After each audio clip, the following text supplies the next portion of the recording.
Everyone thought the tattoo was just ink, a wild symbol of rebellion. But when she pulled off her hood that morning, even the SEAL commander took a step back because that mark wasn't art. It was a death emblem, one that only ghosts of the battlefield carried. Before I tell you what happened next, tell me in the comments where you're watching from. I love knowing who's listening. The sun hadn't yet burned through the mist when she stepped onto the training range at Coronado. The recruits were loud that morning, joking, laughing, trying to mask their nerves. And then she appeared, silent, hooded, boots heavy with sand. Someone snorted, "Hey, hood girl, wrong base." Another laughed. She probably got lost on her way to yoga, but she didn't answer. She simply set down her rifle case and knelt, brushing sand from the worn metal latch. The moment it clicked open, the range fell quiet.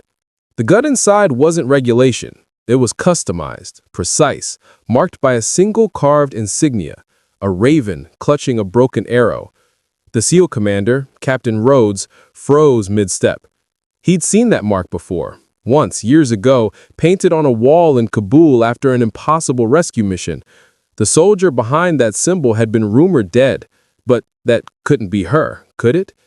The recruits kept jeering. "What's the tattoo mean?" one asked, pointing to the ink curling down her wrist.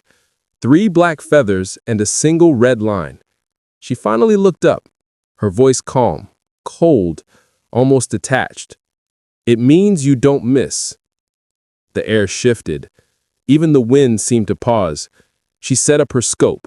No hesitation, no wasted movement. The first shot cracked through the silence. A bullseye. Then another, and another, each one slicing through the same hole until the target board looked burned through. By the 4th shot, no one was laughing.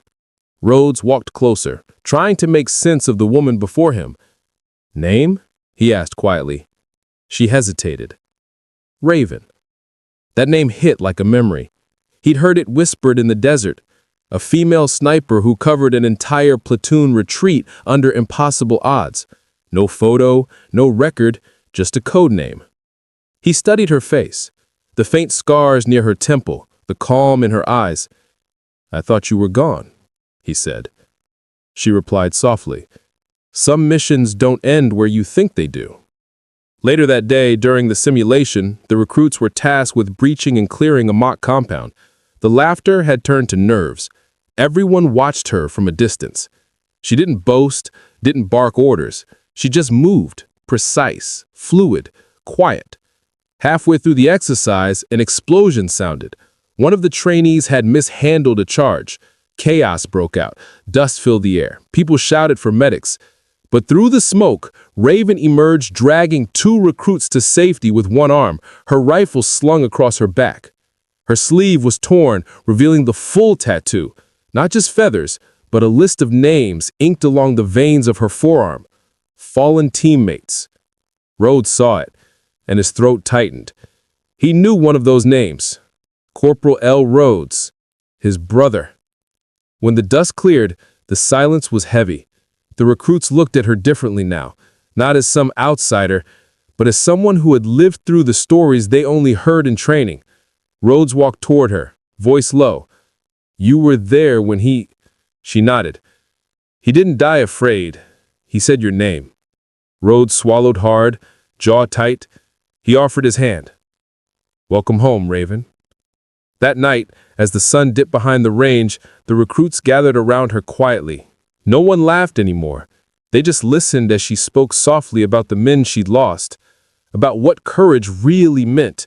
Not the medals, not the missions, but showing up even when no one believes you belong. Because courage doesn't always roar. Sometimes it just breathes, steadies, and fires one last shot. And sometimes the mark we hide under our skin isn't a reminder of pain, but of the lives we carry with us. If this story moved you, take a moment to share where you're watching from. And don't forget to subscribe for more true stories of courage, sacrifice, and the silent heroes among